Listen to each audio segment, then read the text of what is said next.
What is going on, everyone? It is me, Lone Vault Wanderer, here with a video talking about the potential future of the Fallout franchise. Now, please mind my blocked nose. I'm still sick and getting over a cold. I'm going to sound like an idiot throughout this video. In fact, I've tried to record previously and my nose gets more and more blocked as I keep talking. It's very fucking frustrating. So bear with me, but we're talking about Fallout, so this should be interesting. And the idea for this video came about when I created my previous video on my wishes for Bethesda's upcoming E3 press conference.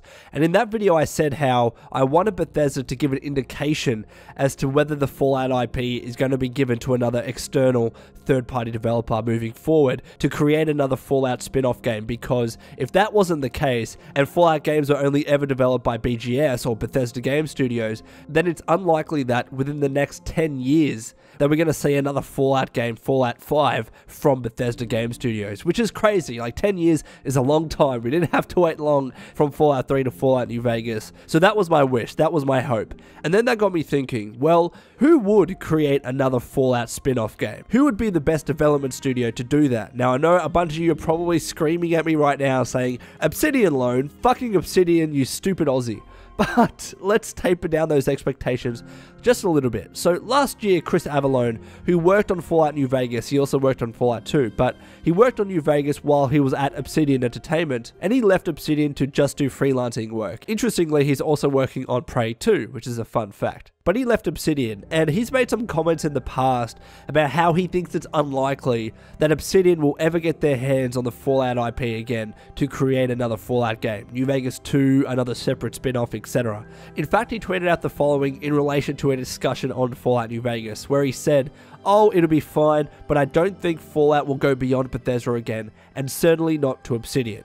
So not only is he saying that it's unlikely Fallout will ever be developed by a development studio aside from Bethesda, he also thinks it's even more unlikely that if it does happen to go outside of Bethesda, that developer would be Obsidian Entertainment. Now, we don't know what he necessarily means by going beyond Bethesda. I mean, it could still very well be a development studio within the Bethesda family that's technically still within Bethesda, if you will. And of course as well, he doesn't work at Bethesda, so we can't really know what Bethesda's intentions are with the Fallout franchise moving forward. Although Chris Avellone, I would trust his opinion more than anyone else on the topic, because he would have a lot of knowledge about Bethesda and the Fallout franchise and what their general intentions would be. After all, he did work at Obsidian while they were developing Fallout New Vegas, so I trust his opinion. So if we assume that if Bethesda was ever going to give the Fallout IP to a different developer to create a Fallout spin-off game before Fallout 5, and that development studio was very unlikely going to be Obsidian, then what other development studio could or should work on the next Fallout spin-off game? If it's not going to be Obsidian, then which other developer is best placed to work on the next Fallout game?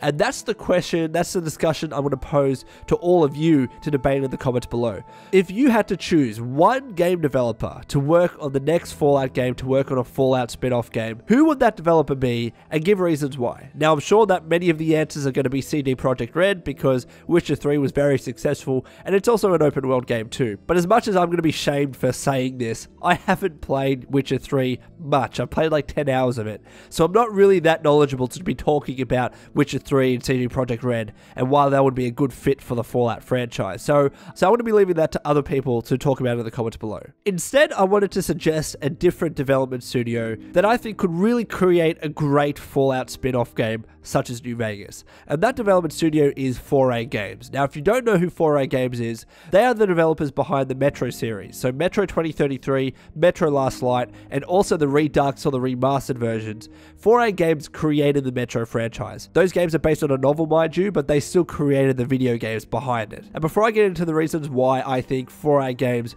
should be the next developer to create another Fallout game, I'll give a bit of a top-line summary or description of the Metro series. So again, I mentioned the Metro series consists of Metro 2033 and Last Light.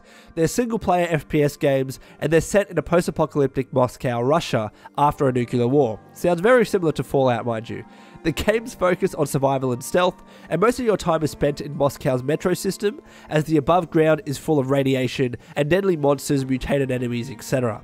And because of the radiation, venturing above ground requires you to wear a gas mask and also to replace its air filters periodically. So that's a very vague general description of Metro. But I want to go into specific reasons why I think 4A Games would create a great Fallout game. Now, initially when I was trying to think of which developer would be best suited for this job, I thought that I had to pick a developer that had a proven record with open world games. Now, of course, as I mentioned before, this would include a developer like CD Projekt Red. And I certainly don't deny that, yes, that is important. The open world aspect of Fallout is one of, if not the most important feature of the franchise, especially as this kind of game build lends itself to its exploratory nature.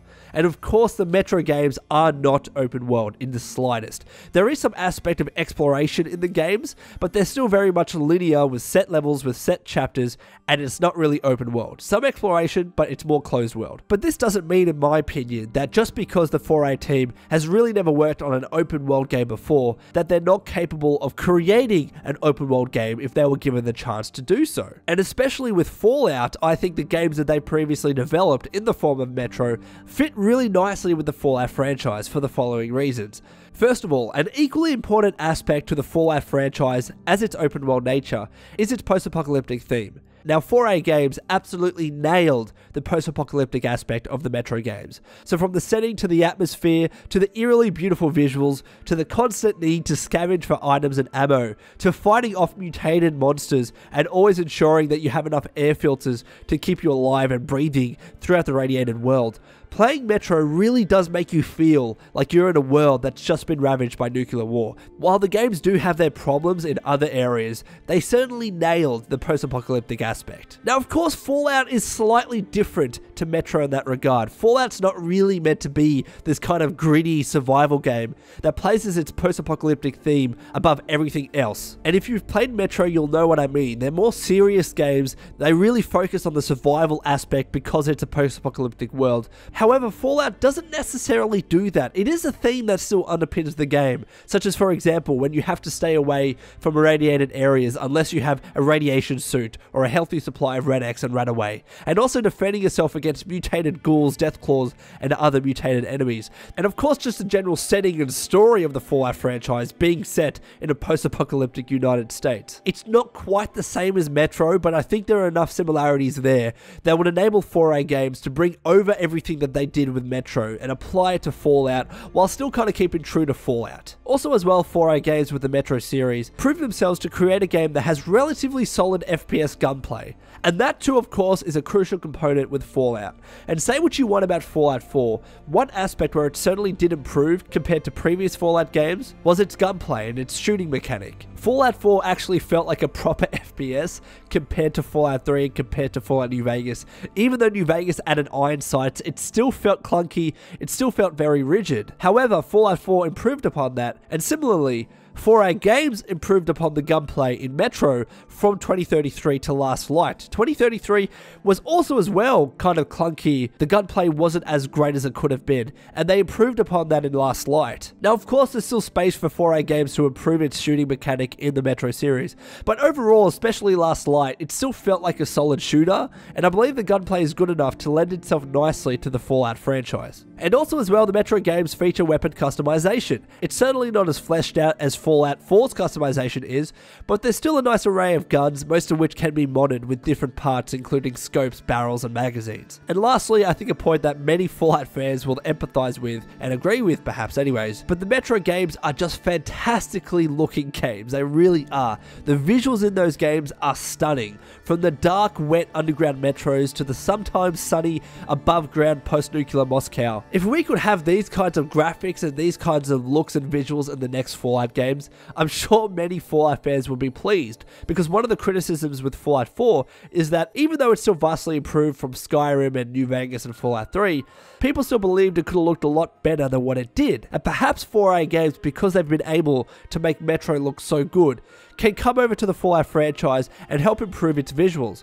But of course, it's not as simple as this, right? Because Fallout and Metro are created on two different engines, on two different game engines. The Metro games were created based on 4A Games' own in-house engine, called the 4A engine, which certainly was the main reason behind why the Metro games looked as good as they did. And if we're going to assume that 4A Games is going to be working on the next Fallout game, presumably they'd have to use Bethesda's own creation engine. I have no idea about the specifics, but I'm not just going to say that, yeah, 4A Games can just apply its engine to an open world game mode or game style. It's probably not going to work like that at all. But nevertheless, 4A Games still has many skilled developers. It's quite clear. They created their own in-house engine.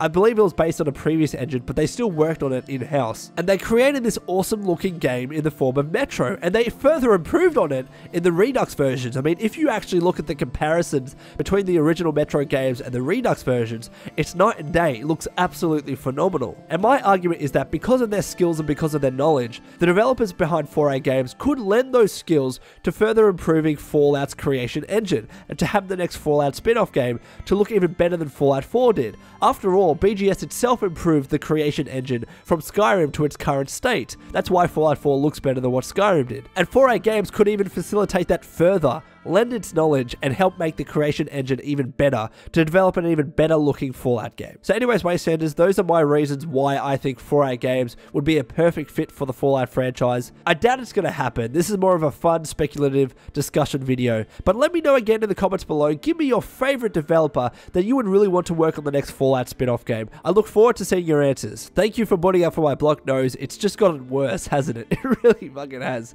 And until next time, this has been a Lone Vault Wanderer. Please take care of yourself, and would you kindly keep fighting the good fight.